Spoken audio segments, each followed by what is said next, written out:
Saludos y bendiciones, amada iglesia. Como pastores principales, queremos desearle en esta hermosa temporada una feliz Navidad y un próspero año nuevo en unión de cada uno de sus familiares. Y queremos expresarle también todo nuestro amor y los mejores deseos para que el gozo y la paz de este tiempo tan especial donde celebramos el nacimiento de nuestro Salvador sea un tiempo hermoso que puedan disfrutarlo en familia. El tema del mes de diciembre lo he titulado Nació el Redentor. Él es el centro de toda la alabanza y el jolgorio aún celestial porque nació nuestro Salvador. Tenemos una programación hermosa, cada ministerio tiene una hermosa presentación. Tenemos el jolgorio del parrandón gaitero, tenemos la obra de teatro El Primer Regalo y así muchas actividades que estoy seguro que serán de gran bendición para cada uno de ustedes. Atentos entonces a las actividades del mes de diciembre, lo cual hemos preparado para que ustedes puedan disfrutar en tiempos que sabemos que son difíciles, pero con el regocijo de saber que nació nuestro Redentor. Un abrazo y que el Señor les bendiga.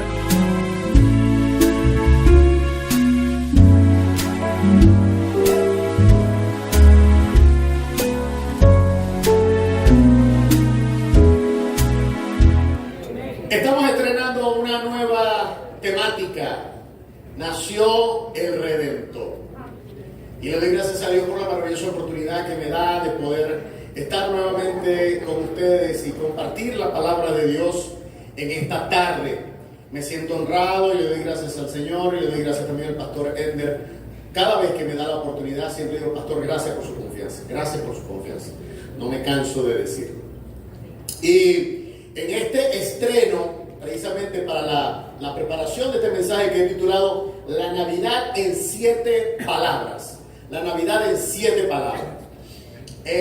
Para efectos de la preparación de este mensaje, me puse un poco nostálgico porque me metí en las redes, en YouTube, y me puse a ver distintos comerciales de Navidad de los años 80. Y de verdad que me conmoví porque me vinieron a la memoria muchos recuerdos. Uno de los comerciales que es el más icónico, creo que es el más recordado, uno de los más lindos, pero también tiene un mensajito, el de Plum Rose, que comparte y disfruta. Y sale la muchachita, que por cierto hace como 2 meses yo vi ya hoy es una mujer evidentemente, y ella decía, de verdad que todavía hoy todos me dicen, Señor, ¿tienes jamón Plum Rose? Y vi después otros comerciales referidos a esta época de Navidad, por ejemplo, otro de Plum Rose, pero ya una versión en 2010 donde había un papá, un muchacho que se ve que es un ejecutivo, un hombre de 35, 38 años, joven, un muchacho casado con una niña y le decía a la niña, papi, ¿por qué te vas en Navidad? ¿Qué tal? Que no sé qué. Y entonces él agarró su carro y cuando iba llegando venía pensando en la niña y cuando iba llegando al aeropuerto, hubo una ventisca y se volteó en una de las señalizaciones que decía aeropuerto, siga derecho, en la flecha se volteó. Entonces el muchacho dio la vuelta y se devolvió y llegó a su casa. Pero hubo otra también de Plum Rose, y no es que él esté haciendo comercial o esté promoviendo el jamón, compre el jamón que usted quiera si puede. Pero en 1998 hubo una que de verdad lo vi como más que un fiasco, porque salió una niñita que decía, ¿y cuándo llega la Navidad? ¿Y cuándo llega la Navidad? Y la mamá le decía, duérmete, ahorita va a llegar la Navidad. Después están todos reunidos en la mesa, llega un camión de Plum Rojo y pone el jamón y dice, por fin llegó la Navidad. Después vino un comercial de Ingeve, la desaparecida tienda comercial, y decía, Ingeve es Navidad, aprovechen nuestros descuentos en toda nuestra línea blanca y línea marrón, el 12% de descuento y paguen enero la primera cuota. Y así fui viendo y vi una de Pepsi donde salían unos niñitos y armaban un árbol de Navidad grandísimo, pero era un árbol de Navidad. Pero vi uno por fin de Maxi, ¿se acuerdan de la tienda Maxi? Que decía, salió una niña, parecía que estuviera como en una hacienda, porque estaba sentada en una ventana de barrotes de madera, ¿no? Y se veía un ambiente campestre de aquel lado.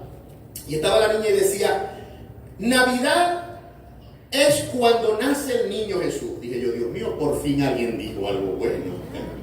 Navidad es cuando nace el niño Jesús. Es cuando comemos hallacas, cuando cantamos gaitas, villancicos, cuando nosotros ponemos el nacimiento y ponemos regalos. Y mi papá dice que si me porto bien, entonces yo voy a recibir un regalo grande.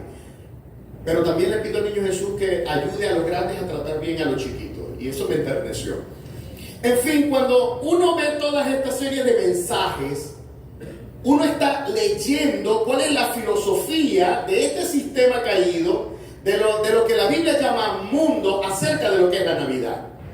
Entonces, pensando yo en esto, yo decía, pero Dios mío, ¿qué es lo que le estamos vendiendo a la gente? ¿Cuáles son los principios que le estamos vendiendo a la gente? Eso es lo que la gente piensa, eso es lo que este sistema caído nos quiere vender sobre la Navidad. Entonces, ¿cuál es el verdadero y genuino mensaje de la Navidad? ¿Cuál es el significado? Ya lo vamos a ver. Pero la Navidad, y quiero que se lleve esta frase en su corazón, la Navidad muestra el esfuerzo de Dios por alcanzar a los hombres con su amor y bendición. Vamos a leerlo todo. La Navidad muestra el esfuerzo de Dios por alcanzar a los hombres con su amor y con su bendición. A su nombre, gloria. Si va a aplaudir, hágalo a Cristo con gozo. Ahora, ¿cómo nosotros sabemos que la Navidad es ese máximo esfuerzo de Dios por alcanzar y por bendecir a los hombres? Bueno, porque Dios dejó en las Escrituras 7 palabras proféticas en los evangelios. Cuando llegue a su casa, lea Mateo 1 y 2 y luego lea Lucas 1 y 2 para que usted vea todo lo que va a estar condensado en este mensaje. En esas dos porciones del Evangelio de Mateo y el Evangelio de Lucas se nos muestra el relato del nacimiento de Jesús y allí se dan 7 palabras proféticas que muestran el impacto, la trascendencia, el verdadero significado de que Cristo se haya encarnado, habitó entre nosotros y vimos su gloria, como dice Juan, gloria como del unigénito del Padre, lleno de gracia, poder y verdad. Hay 7 palabras proféticas allí, en Lucas capítulo 1 y 2 y en Mateo capítulo 1 y 2. Vamos a ver cuál es la primera palabra profética. La primera palabra profética se la dio el Señor a Zacarías, el sacerdote, el padre de Juan el Bautista, y es la palabra salvación. Salvación. Yo le pido que tenga por allí marcado Lucas 1 y Mateo 1, para que estemos leyendo allí rápidamente en cualquier momento. Lucas 1, en los versículos 67 al 77. Vamos a leer allí para que veamos cómo allí Zacarías habla de salvación, y esa es la primera palabra profética. Cuando nosotros nos encontramos con este texto, vemos que Zacarías, dice el texto allí, más arriba, ya lo vamos a leer. Zacarías, sacerdote de la orden de Abías, era esposo de Elizabeth, que era parienta o prima de María, la madre de Jesús. Y cuando él estaba ofreciendo el incienso en el templo, se le presentó el ángel y le dijo: Zacarías, tus oraciones han sido escuchadas y tu mujer va a concebir un hijo. Y él dijo: bueno, pero ¿cómo va a ser esto? Porque ya yo soy anciano y mi mujer es avanzada en edad. No dijo mi mujer es vieja, sino él sabe el problema que se hubiera tenido, pero no estoy en su casa. Mi mujer es avanzada en edad. Y el ángel le dijo: por cuanto no me creíste, vas a quedar mudo hasta que esto se cumpla. Efectivamente, pasaron los meses, la mujer salió embarazada, Elizabeth. Pasaron los meses y cuando iban a presentar al niño precisamente ante el templo, la lengua de Zacarías se desató y él fue lleno del Espíritu Santo y dijo esto. Vamos a buscar ahí en Lucas capítulo 1, versículos 67 al 77. Lucas 1, 67 al 77 dice así: y Zacarías su padre fue lleno del Espíritu Santo y profetizó diciendo: bendito el Señor Dios de Israel, que ha visitado y ha redimido su pueblo y nos levantó un poderoso Salvador, ahí está, en la casa de David su siervo, como habló por boca de sus santos profetas que fueron desde el principio, salvación de nuestros enemigos y de la mano de todos los que nos aborrecieron, para hacer misericordia con nuestros padres y acordarse de su santo pacto, del juramento que hizo Abraham nuestro padre, que nos había de conceder, que librados de nuestros enemigos sin temor le serviríamos en santidad. Entonces allí él comienza a hablar acerca de la promesa cumplida del Señor a la casa de David. Y él allí en los versículos 68 al 75 que acabamos de leer, habla sobre la profecía del Mesías. Los versículos 76 y 77, no los voy a leer, hablan acerca de la profecía de Juan. Y allí él dice, y tú, hijo, serás denominado profeta del Altísimo, porque comenzarás a enderezar los pasos del Señor. Pero paralelo a esto, a que esto estaba sucediendo, María y José recibieron en paralelo, por separado, porque Dios es así, Dios es tremendo. El Señor les reveló a ellos el nombre, les dijo que iban a concebir un niño y que él se iba a llamar Jesús. Eso nosotros lo vemos en Lucas 1:31. Ubícate allí en Lucas 1:31, dice allí el ángel hablando con María, y esto es un capítulo bellísimo. A mí me encanta el Evangelio de Lucas porque es el Evangelio del Espíritu Santo y el Evangelio de las mujeres. Se ven casi siempre milagros dirigidos a mujeres. Lucas 1:31, vamos a leer, dice, mas ella, María, vamos a leer desde el 29, mas ella cuando le vio se turbó por su palabra al ángel y pensaba qué salutación sería esta, y entonces el ángel le dijo, María, no temas, porque has hallado gracia delante de Dios, y ahora concebirás en tu vientre y darás a luz un hijo y llamarás su nombre Jesús. Allí se lo dijo el ángel a María, y en paralelo se lo dijo a José. En Mateo 1:20 y 21 dice, y pensando José en esto, he aquí un ángel del Señor se le apareció en sueños y le dijo, José, hijo de David, no temas recibir a María tu mujer, porque lo que en ella es engendrado del Espíritu Santo es. Y dará a luz un hijo y llamará su nombre Jesús. ¿Por qué? Porque él salvará a su pueblo de sus pecados. Entonces nosotros vemos que el primer mensaje profético lo da Zacarías, pero también es confirmado a María y a José. Ahora, fijémonos bien, dice allí Jesús, él será el Salvador. Jesús, como nosotros lo conocemos, es el nombre en griego, pero el equivalente en hebreo, en arameo, que era el idioma que hablaba el Señor, era Yoshua o Yehoshua. Ahora bien, ese era el nombre de Jesús, Yoshua. En la Biblia se nos hablan de 4 Yoshuas en el Antiguo Testamento, y el quinto viene siendo Jesús. Yoshua, viene ese nombre de las palabras, de las letras Yod, Shin, Yav y Ajin del hebreo. Pero la letra Yod es un apócope que solamente se le utiliza a Dios. Solamente se le atribuye a Dios. Entonces, cuando se dice de Yoshua, que también se puede traducir como Josué, se escribe así como les acabo de decir. Ahora, como les dije, en el Antiguo Testamento hay 4 Yoshuas. Primero, el lugarteniente de Moisés, el hijo de Nun, el que conquistó Canaán, que escribió el libro, aunque se dice que lo escribió él o lo escribió Samuel. Allí hay una discusión entre los eruditos y dejemos que ellos se sigan discutiendo allí. Oseas, el nombre de Josué era inicialmente Oseas. Y en Números 13:16 Moisés se lo modificó, le puso el apócope que te acabo de decir, el apócope Yod. Entonces de Oseas pasó a Josea. Entonces, ¿qué es lo que te quiere decir eso? El nombre de Oseas significa Dios salva, pero cuando le ponen el apócope significa yo soy Jehová el que te salva. Tremendo eso. El segundo Yoshua es Josué de Bet-Semes, que era el que tenía el campo donde llegó el arca cuando traían el arca de donde los filisteos. Eso está en 1 Samuel 6. El tercer Yoshua es Josué, el sumo sacerdote, que aparece en Esdras 3 y en Zacarías 6, que fue el sumo sacerdote instituido cuando el pueblo judío regresó desde Babilonia. Y el cuarto fue el gobernador de Jerusalén en los tiempos del rey Josías. Eso está en 2 de Reyes 23. Ahora bien, al llamarse Jesús o Josué o Yoshua, ese nombre significa yo soy Jehová quien te salva. Ahora, recordemos qué significa yo soy. Yo soy significa el eterno, el inmutable, el autoexistente, el infinito, el glorioso en todos los sentidos y los aspectos y más allá de todas las cosas creadas. Jesús es Dios, es el verbo de Dios encarnado, es Dios hecho carne. A su nombre gloria. Mira, hermano, solamente le voy a dar unos 10 versículos en el Nuevo Testamento. Juan 1:1, Juan 5:18, Juan 20:28. El que quiere el mensaje me escribe y yo se lo paso por correo.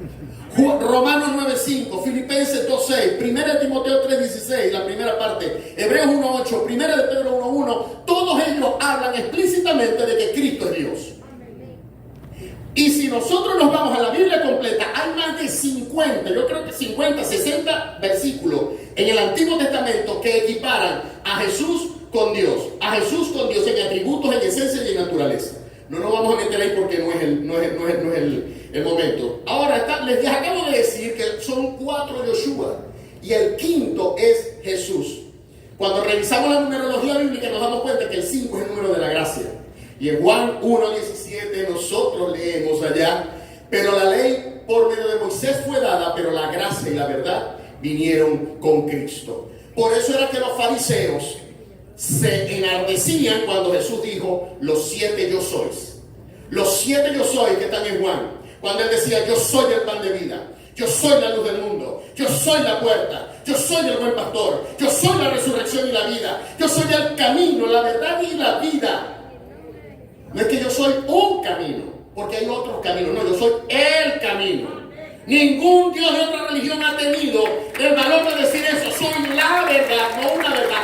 La verdad y soy la vida. Yo te doy vida.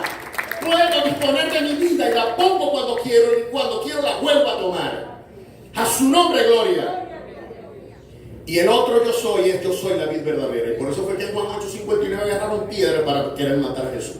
Pero como no era su hora, no pudieron hacer nada. Ahora bien, Jesucristo es uno con Dios en sustancia y en atributos, en esencia. No es que es un buen maestro, él fue tremendo profeta. No, es Dios hecho carne. 1 de Timoteo 3:16 lo dice.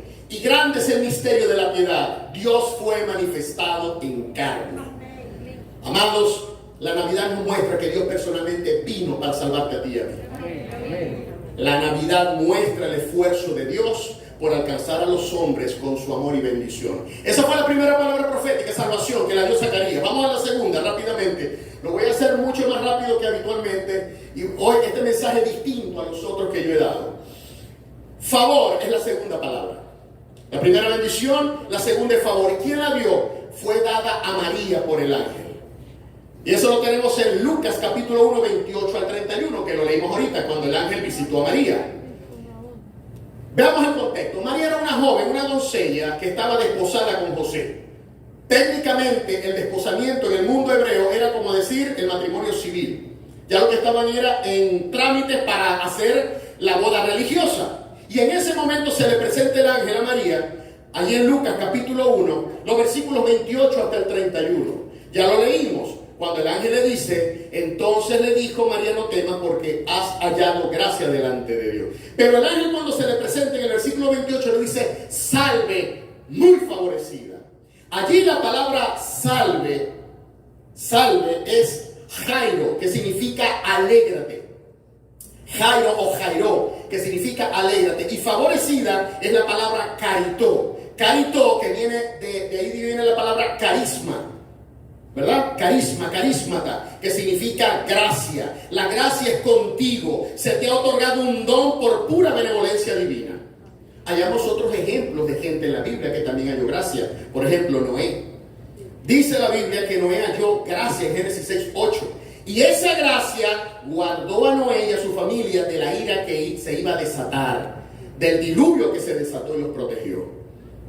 La gracia de Dios está dispuesta para usted y para mí, para guardarnos de cualquier catástrofe, de cualquier problema.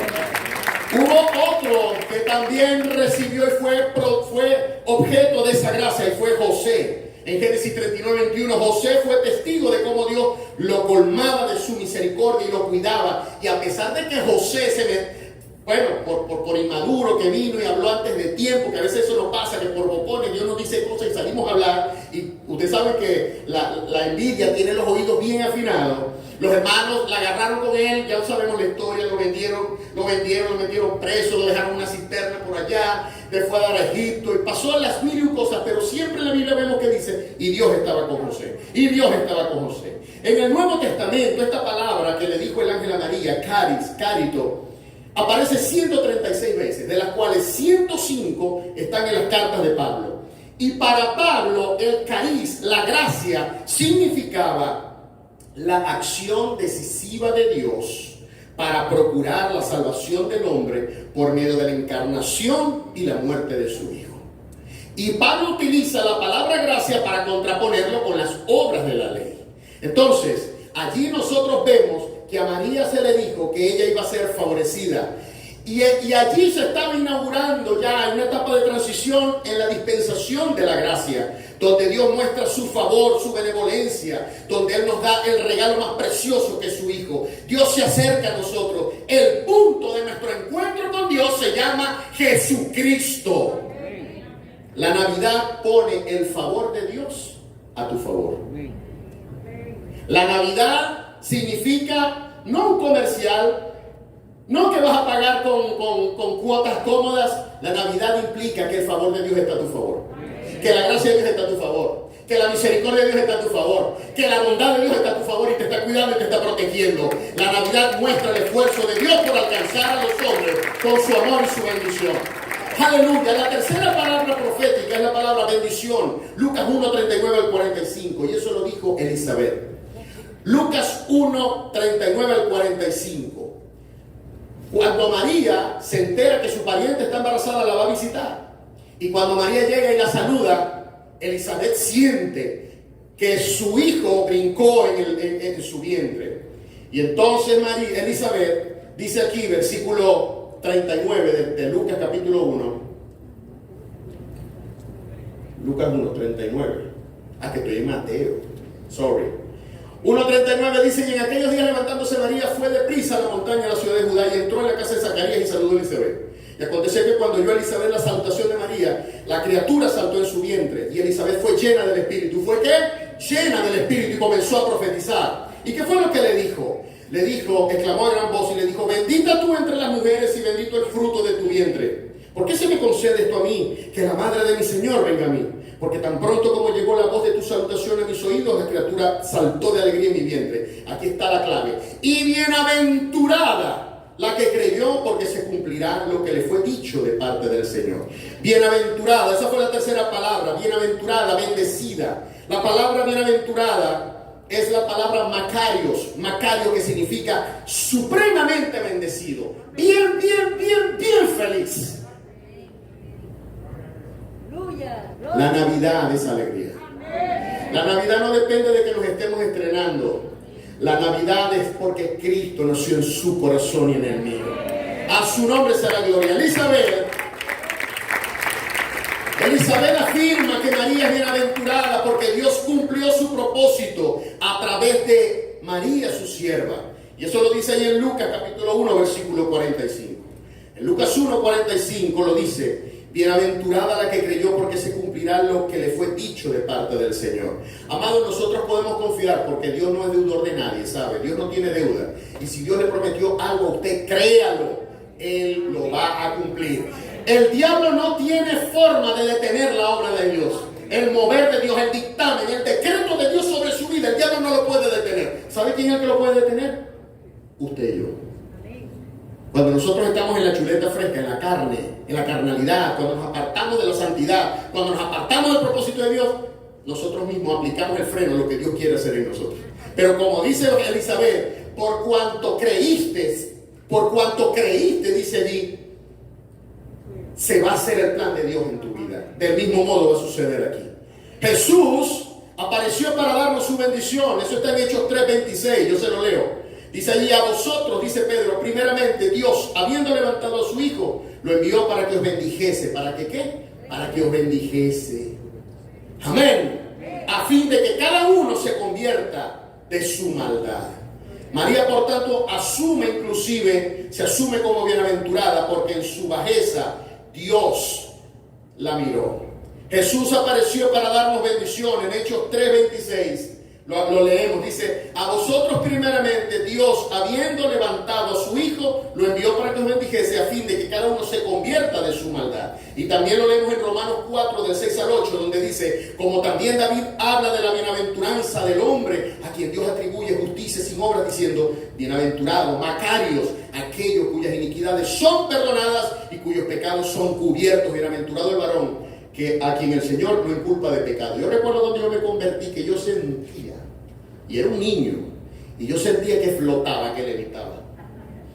Es tremendo cuando uno se sabe perdonado. Amados, nuestra primera bendición no es la material, como lo decía el pastor Mario Domingo, sino que nosotros fuimos, la verdadera bendición es que fuimos perdonados, fuimos redimidos, fuimos justificados y por lo tanto nuestros pecados Dios los quitó para reconciliarnos con Él. Esa es la verdadera bendición. Para eso apareció Jesús, para eso se encarnó Jesús.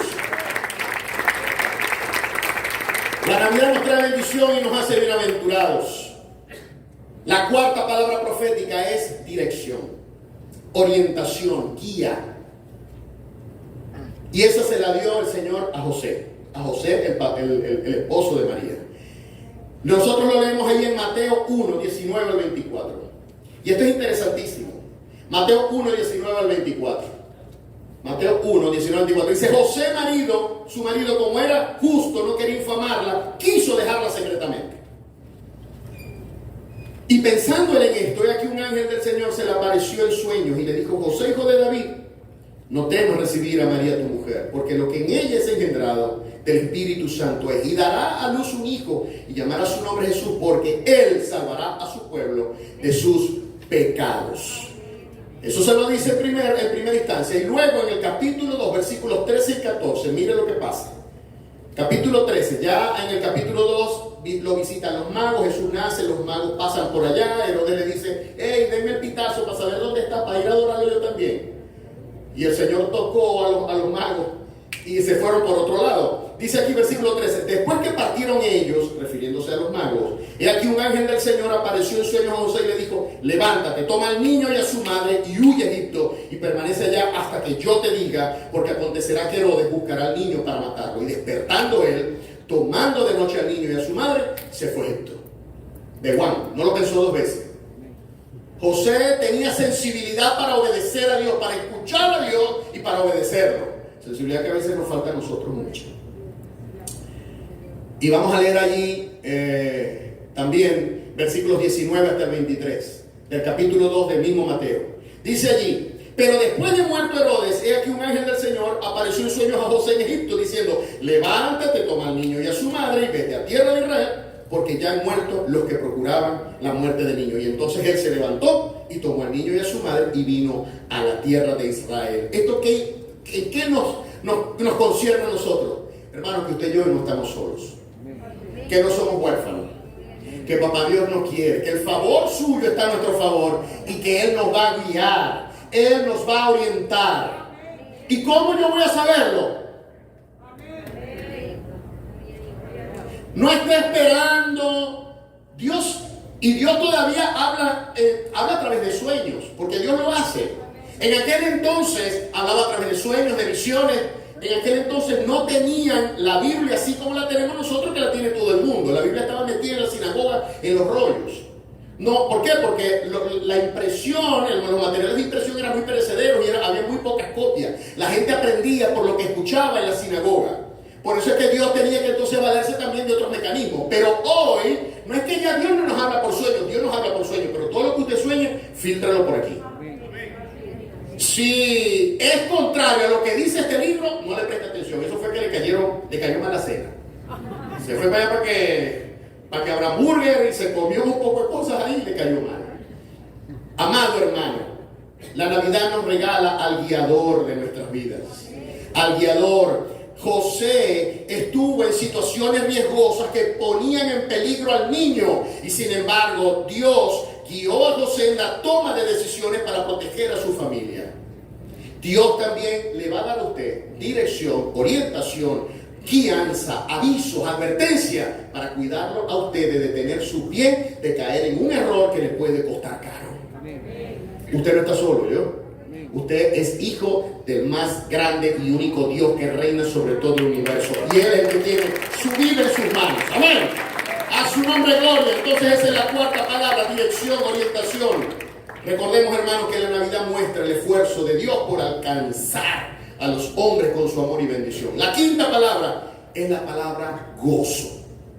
La palabra gozo. ¿Y esa a quién se la dieron? Se la dieron a los pastores. Gozo, gozo. Y esa la encontramos en Lucas capítulo 2 versículos 8 al 11. Dice allí, había pastores en la misma región. Recuérdense que estas son palabras proféticas donde Dios habla. Y veamos entonces aquí. Había pastores en la misma región que velaban y guardaban la vigilia de la noche sobre su rebaño.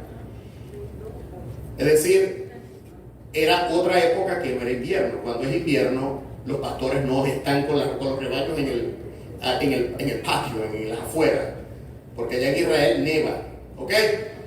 Ahora, bueno, que Jesús, que si nació en diciembre o no nació en diciembre, también lo está diciendo el pastor Mario. Nosotros no celebramos la fecha, celebramos el acontecimiento.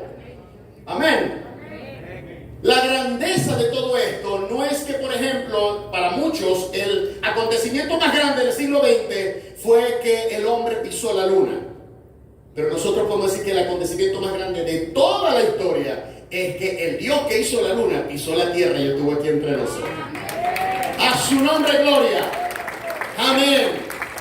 Entonces, esta palabra fue gozo. Seguimos leyendo. Dice allí, y he aquí, se le presentó un ángel del Señor a los pastorcitos, y la gloria del Señor les rodeó de resplandor y tuvieron gran temor. Pero el ángel les dijo, no temáis, porque aquí os doy nuevas de gran gozo que será para todo el pueblo. Que os ha nacido hoy en la ciudad de David un Salvador, que es Cristo el Señor. Y esto servirá de señal, hallaréis al niño envuelto en pañales. En la Biblia Nácar Colunga traduce esta parte así: díjoles el ángel, no temáis, os anuncio una gran alegría, un gran gozo que es para todo el pueblo. La palabra gozo es la palabra jará, que significa gozo o deleite. Y aquí vamos a hacer un poquitico de abstraccionismo medio filosófico, por lo siguiente, porque hay una gran diferencia entre lo que es el gozo en el cristianismo y lo que es el gozo en el mundo. Porque el concepto de gozo en la Biblia tiene un sentido de moralidad y de rectitud, de virtud. Cosa muy diferente en el mundo, donde el gozo está relacionado con los placeres de la vida, con disfrutar la vida, con los placeres del cuerpo. ¿Verdad? Hoy es viernes y el cuerpo lo sabe. Se ponen su pintica y se van a rubear. En el cristianismo, el gozo tiene un sentido de regocijo, pero en el marco del desprendimiento, en el marco de la generosidad, en el marco de la entrega al prójimo. En el mundo, el gozo tiene un sentido egoísta, hedonista. Se centra en el sentido de la acumulación y del disfrute de cosas materiales o de poder. ¿Sí o no?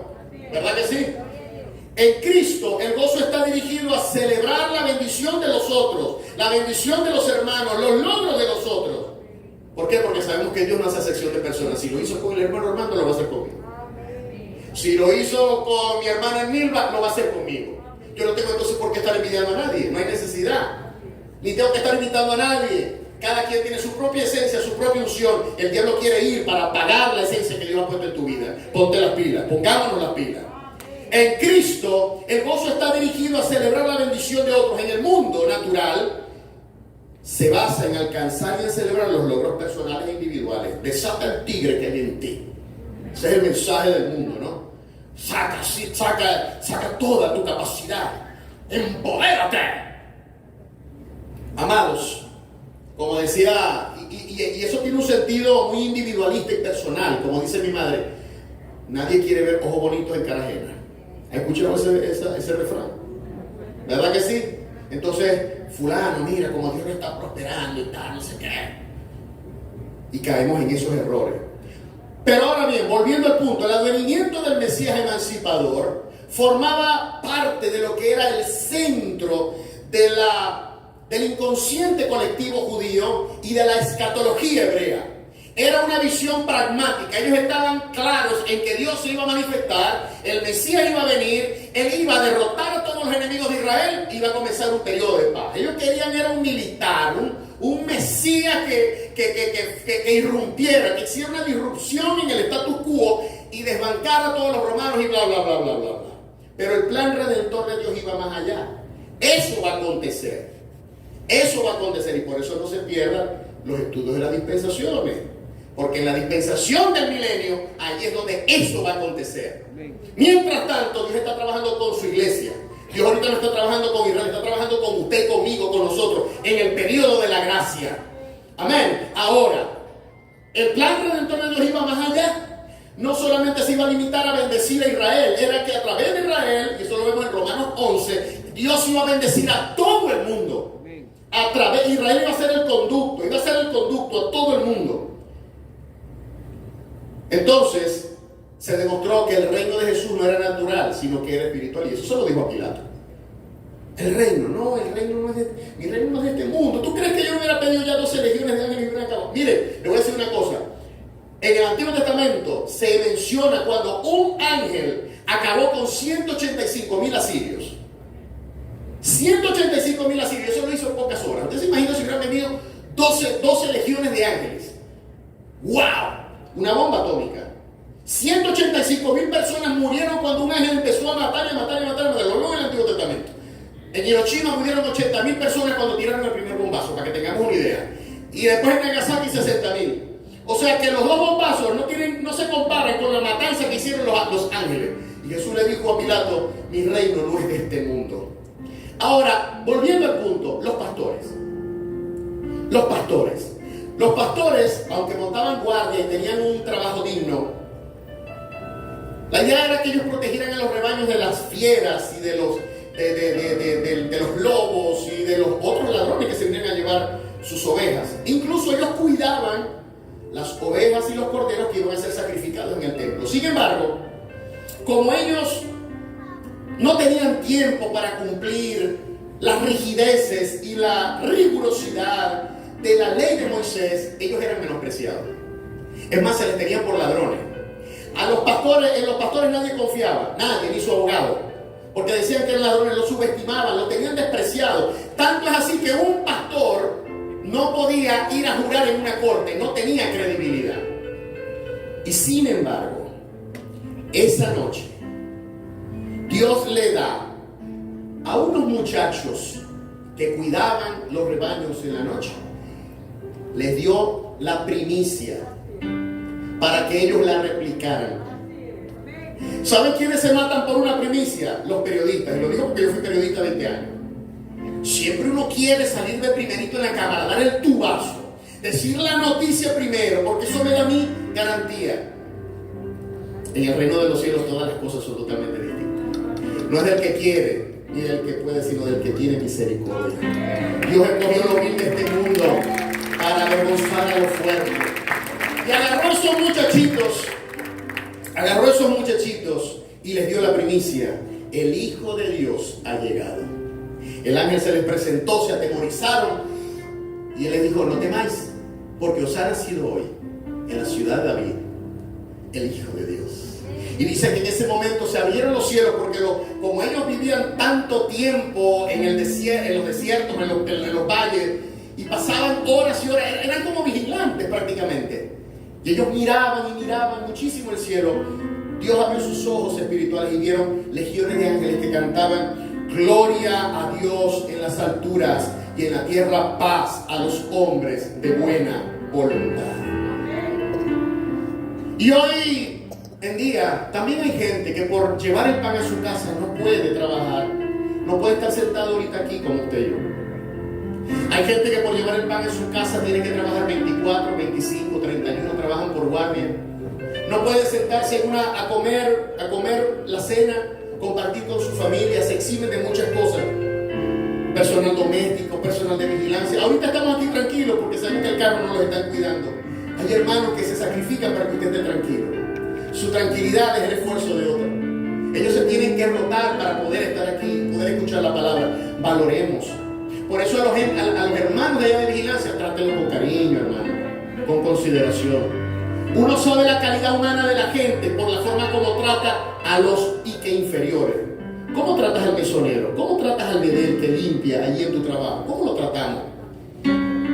El valor de una iglesia se ve por el trato que le da a los más desapartados, a los más excluidos, a los más, entre comillas, pequeños. Seamos nosotros como iglesia grande, valorémonos a todos, no importa, tenga dinero o no tenga dinero, denle un trato digno a su hermano, como si fuera la última vez que lo fuera a ver. Denle un trato digno a su hermano. ¡Aleluya!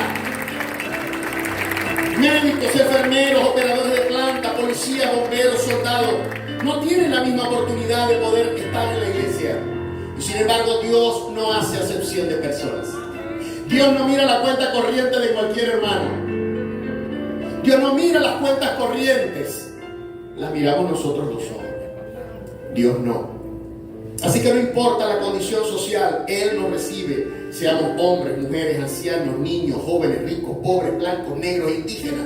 A todos Él nos recibe. Las barreras de distinción las ponemos nosotros. Y tenemos que romper con eso. Si algo vino a hacer Jesús, fue precisamente a romper con eso. De hecho, 33 años después, tenía los brazos extendidos sobre una cruz para recibirnos a todos nosotros. Amén. A su nombre sea la gloria. Por eso, el nacimiento de Jesús representa gozo, porque su llegada significa que Dios intervino personalmente en nuestra vida para inscribir nuestros nombres en el libro de la vida, dice Lucas 10:20. Por medio de Él, de su nacimiento, nosotros conocimos la verdad y somos libres, según Juan 8:32. Su llegada nos llena de esperanza, como dice Romanos 12:12. Su llegada nos trae gozo por la perspectiva de su recompensa, Mateo 5:12. Trae gozo por la manifestación de la gracia, Hechos 11:23. En Cristo todos somos uno. Todos somos uno. El nacimiento de Jesús representa gozo. ¿Por qué? Porque Él nos acercó. Él se nos acercó. Nos cobijó, nos dio calor, sin importar nuestra condición.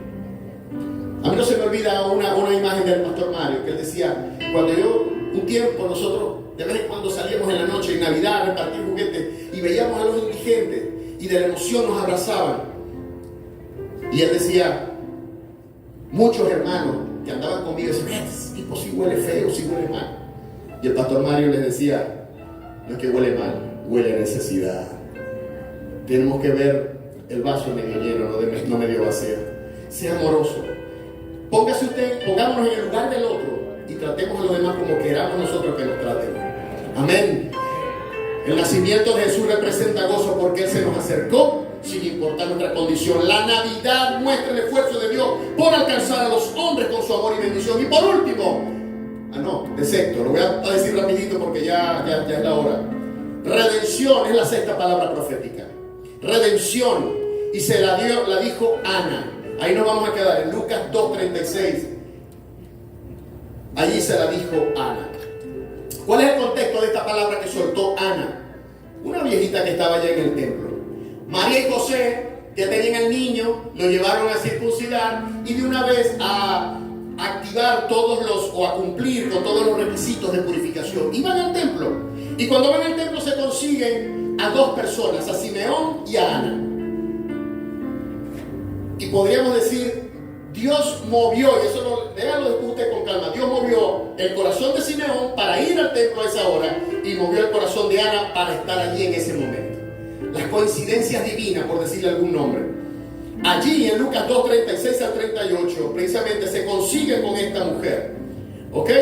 Y entonces allí en Lucas 2:36 y 37, leemos lo que dijo Ana. Dice, estaba también allí Ana, profetisa, hija de Fanuel. Fanuel es una transliteración de Peniel, que fue el lugar donde Jacob peleó con el ángel y ganó, venció. Hija de Fanuel, de la tribu de Aser, de edad muy avanzada, pues había vivido con su marido 7 años desde su virginidad. Y era viuda, hacía 84 años, y no se apartaba del templo sirviendo de noche y de día con ayunos y oración. Esta, presentándose en la misma hora, dice misma hora porque refiere a Simeón, que está en los versículos anteriores. Presentándose en la misma hora, daba gracias a Dios y hablaba del niño a todos los que esperaban la redención de Israel. Ella comenzó a profetizar y a hablar, este es el que nos va a redimir, este es el que nos va a redimir. Ahora vamos a echar un poquito de cálculo, porque nos dice aquí de Ana, dice que ella, dice allí, era una viuda que desde su virginidad vivió 7 años con su marido. En aquel entonces las niñas se casaban, o las muchachas se casaban a partir de 13, 14 años. Vamos a suponer que se casó a los 14. Dice que vivió con su marido 7 años. 14 y 7 son 21. Y él tenía de viuda 84 años. O sea que apenas recién estrenando la cuestión, ¡pum!, el marido se murió. 84 y 21 son 105 años. El Señor puede usar a un muchachito de 12, de 15, a un hombre de 30, a un anciano de 80, de 100, 105. Caleb tenía ya 120 años y él le dijo a Josué: Josué, déjame tomar esa montaña, porque tengo la misma vitalidad que cuando nosotros pasamos el Jordán. Así que Dios puede renovar su fuerza cuando se sienta cansado. Sépalo, que el poder de la redención de Dios lo va a fortalecer a usted. Total de los totales es que esta mujer estaba allí. La etimología de redención es, en griego, la palabra lutrosis. La redención, ¿qué es la redención? Es el acto de liberar o rescatar a una persona de una situación gravosa. Alguien que quedó en la ruina, tuvo que venderlo todo, y entonces un familiar redimía, recompraba aquel terreno o aquella casa y se la devolvía a su pariente. Eso era redimir, ¿ok? Y redentor, y esa es nuestra temática, nació el redentor. El redentor es quien pagaba el precio. En hebreo, la palabra para redimir es Gaal, que significa precisamente eso, es señala a un pariente que asume la responsabilidad de liberar a un familiar que está en estado de gravedad. La institución de la redención la vemos legalmente en Levítico 25 y Levítico 27. Revíselo con calma, tarea para la casa. En el Antiguo Testamento hay dos ejemplos claros, gráficos de lo que es redimir, que es Booz y es Oseas. Booz, que fue abuelo de David, bisabuelo de David.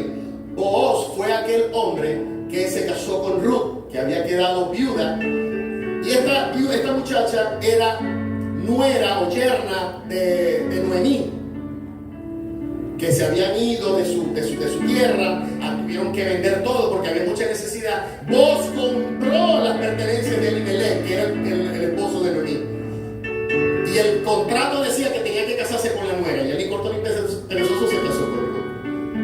Ese es el Señor, que sin importar nuestra condición, porque ella era moabita, él se casó con aquella mujer, y de allí inclusive un gentil se metió en el árbol genealógico de Jesús. Y tenemos el otro caso de Oseas, que Oseas era un profeta y Dios le dijo: tú vas a vivir en carne propia lo que yo siento cuando Israel me traiciona. Vas a buscar y vas a redimir una prostituta y te vas a casar con ella. Redímela, llévatela contigo y ten todos los hijos que puedas. Tuvo 3 hijos. Y como dice mi mamá, como cuando la cabra tira para el monte, ¿no? La muchacha, la concupiscencia no la aguantó y se lanzó otra vez a prostituirse y se fue. Y Dios le dijo: ve y redímela y tráela de nuevo a tu casa. Y él fue y volvió, pagó por ella y se la trajo a su casa. Y todas las veces él tenía que hacer eso, porque esa fue la orden de Dios.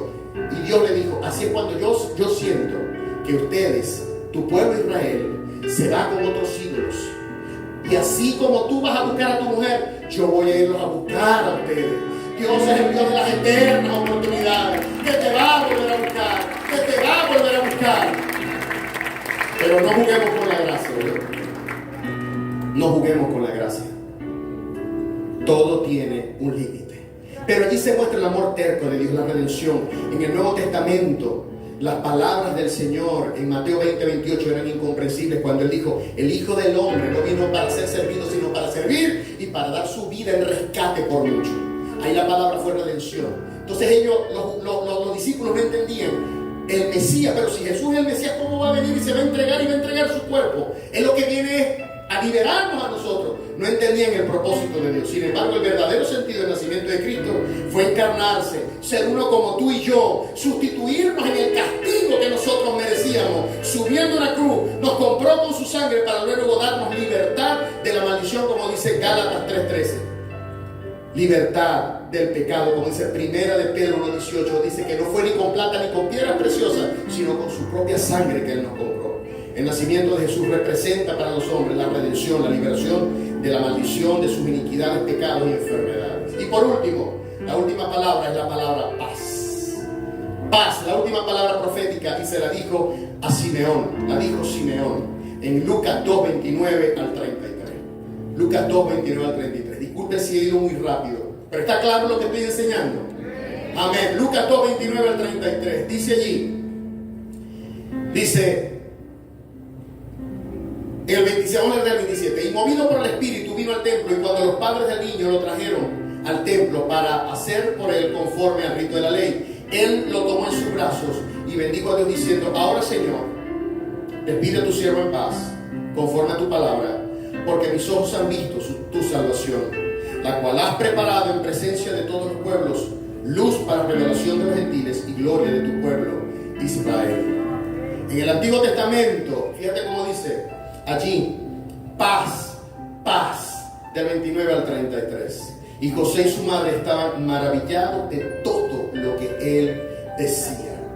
Amado, en el Antiguo Testamento la palabra paz es shalom. Y nosotros a veces pensamos que paz es solamente ausencia de conflicto. Pero la palabra shalom en el Antiguo Testamento significa, escuche, prosperidad, estar saludable, estar completo, estar a salvo. Cuando el Señor decía, cuando Él resucitaba: ven en paz, paz a vosotros, eso es lo que Él quiere, que estemos completos, bendecidos, tranquilos, y que en medio de las pruebas estemos tranquilos porque estamos en Cristo. Y si no ha vencido, vosotros venceréis al mundo. Amén. Una de las cosas, ya con esto voy cerrando, en la noche de la primera Navidad, los pastores oyeron coros de ángeles que cantaban gloria a Dios en las alturas. Baja un poquito porque esto es importante. Gloria a Dios en las alturas y en la tierra paz y buena voluntad para con los hombres. Lucas 2:14. Cuando yo era nuevo creyente, una de las cosas que yo más anhelaba era que llegara diciembre. Yo se lo comentaba a Nilo el domingo, porque a mí me encantaba escuchar los himnos de Navidad. Y yo lanzo aquí humildemente mi sugerencia al Ministerio de Adoración: traten de montar algún himnito. Usted sabe que a mí me encantaba, por ejemplo, ángeles cantando están, cuán dulcísima canción. ¿Cómo es que? Sí, ese es el coro, pero se me fue chiquito. ¿Cómo lo practiqué en la casa? Ángeles cantando están, cuán dulcísima canción, su alabanza en eco dan, como fiel contestación. Gloria,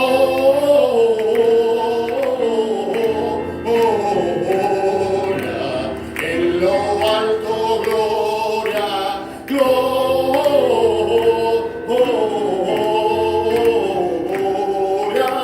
in excelsis Deo. Por la misma ofrenda se lo dejo. La paz, Jesús prometió paz a sus discípulos en varias ocasiones cuando Él sanaba en Marcos 5:34, Lucas 7:50, Lucas 8:48. En la última cena les dijo: mi paz les dejo, mi paz les doy, no como el mundo la da, yo se las doy. Y al resucitar, cada vez que Él llegaba, les decía: paz, paz, paz. Desde la caída, los hombres nos constituimos en enemigos de Dios. Pero el Señor quiso hacer la paz y de todos los pueblos hacer uno solo. Él vino para darte tu paz, para que sepas que en el momento de mayor crisis, Él es tu Dios y está contigo. En el momento cuando te sientas más solo, más deprimido, Él está ahí contigo. Él está ahí contigo. A veces no entendemos, pero Él está con nosotros. Y tanto fue la paz que dio 7 palabras proféticas. Una a los pastores, le dio 3 a mujeres y 3 a hombres. Porque para Dios todos somos iguales y tenemos la misma dignidad. Se la dio a Elizabeth, a María y a Ana. Y a los hombres, a José, a Zacarías y a Simeón. Todos somos uno en Cristo. Todos somos los mismos. Somos un solo cuerpo. Amén. La Navidad de Dios, la Navidad nos muestra. Y yo quiero leer, simplemente ya para concluir, una carta que escribió mi mamá al niño Jesús. Y que puede resumir en gran parte, yo creo que en la totalidad, todo esto que hemos hablado hoy. Voy a sacar aquí los catalejos. Los catalejos. Dice así: querido niño Jesús, con la llegada de los últimos días del año, como siempre, asumo la costumbre familiar de preparar el tradicional pesebre. Y mientras voy colocando y desempolvando las piezas que evocan el escenario de la vieja Belén que te vio nacer, y el humilde establo que la humanidad te ofreció como refugio para tu cuna, no puedo evitar que a mi mente fluyan cientos de recuerdos de mi infancia temprana, así como pensamientos que me hacen reflexionar y agradecer lo mucho que nos ha bendecido.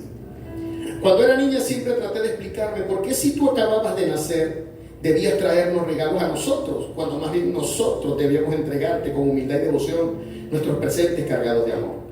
Hoy, en el recodo de mi vida, pienso que ciertamente esa ilógica inversión de prioridades sigue estando vigente, pues hemos olvidado que el verdadero sentido de la Navidad es dar y no tanto recibir.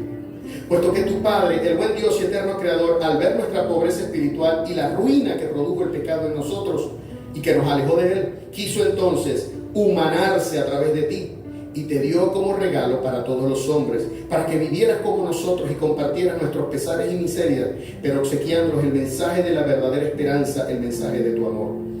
Y afirmo que ese desorden de prioridades sigue vigente, pues al revisar la historia concluyo que las luchas y las guerras entre los pueblos, así como los gobiernos autócratas y tiranos, o la simple corrupción gubernamental, tienen su origen en la avaricia y en la codicia por recibir y acumular más poder y riqueza. El egoísmo da paso al materialismo, a las injusticias y a la indolencia, haciendo que no veamos la necesidad del prójimo, sino que solo nos ocupemos de satisfacer nuestros anhelos y caprichos, construyendo nuestro propio reino. También me preguntaba por qué nacía todos los años si yo solo nací una sola vez. Pero con los años entendí que así como las misericordias de Dios son nuevas cada mañana, así nosotros cada día debemos renovar nuestra devoción a Dios, estrechando nuestra relación contigo, nuestro único y suficiente Salvador. Por lo tanto entendí que cada día debes nacer en nuestros corazones para poder convertirnos en tus dulces manos que entregan pan al necesitado o un juguete al niño abandonado. Ser tus brazos para levantar al caído, ser tus espaldas para cargar al herido afligido, ser tus ojos para mirar con compasión a aquellos que vagan sin Dios y sin esperanza, ser tu boca para llevar la palabra de oportuno consuelo, el mensaje preñado de tu sabiduría que brinde luz al extraviado en su camino. Debes nacer en nuestros corazones cada día para que conservemos esa inocencia tuya, divorciada de toda malicia y egoísmo. Debes nacer cada día en nuestros corazones para parecernos más a ti y hacer tu voluntad. Hoy nuevamente me acerco a ti reflexionando sobre estas cosas, pero agradeciéndote, pues con los años aprendí que aquel indefenso bebé se convirtió en el único y perfecto hombre que, enseñado por su amorosa Madre María, nos dio ejemplo de cómo obedecer la voluntad de Dios tu Padre. Y ese hombre piadoso, compasivo y amoroso que nos escucha en cada plegaria y oración, entiende nuestras debilidades humanas. Él es el mismo Dios que durante todos estos años ha guiado mi vida, mi casa, mi familia y me ha socorrido siempre.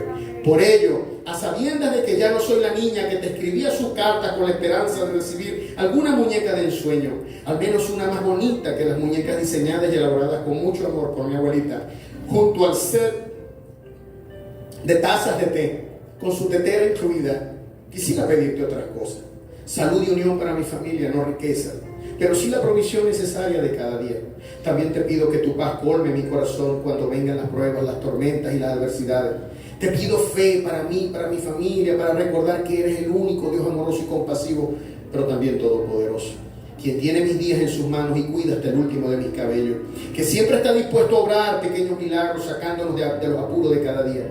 Solo te pido que por tu Espíritu Santo me des las fuerzas en mi diario peregrinar para cumplir el propósito y el plan de vida que diseñaste para mí en esta tierra hasta que me recibas en tu seno. En conclusión, querido niño Jesús, me he dado cuenta de que todo lo que necesito lo tengo en ti, y por lo cual te ofrendo mi corazón para que hagas de él la cuna donde tu luz brille.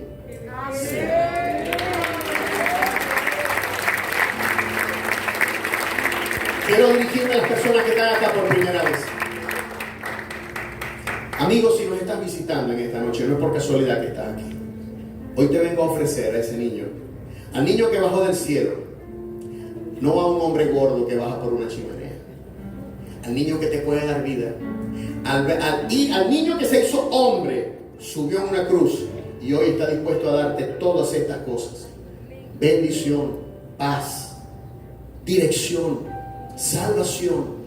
Si estás aquí y nos estás visitando por primera vez y quieras recibir a Cristo en tu corazón, yo quiero que inclines tu rostro conmigo y repitas la oración que yo voy a hacer. Si nunca has recibido a Cristo en tu corazón, repite conmigo esta oración. Padre Celestial, te doy gracias por este día que he escuchado tu palabra. Gracias porque he comprendido el verdadero sentido de la Navidad, que tu Hijo vino, se encarnó para traerme vida. Hoy reconozco que he sido pecador, reconozco que te he fallado y te quiero pedir que la sangre que derramó tu Hijo en la cruz venga sobre mí y me limpie de toda maldad. Hazme una nueva persona, hazme la persona que tú quieres que yo sea. Límpiame y lávame, hazme nuevo. Te abro mi corazón, recíbeme por hijo, que yo te recibo por Padre. En el nombre de Cristo Jesús. Amén.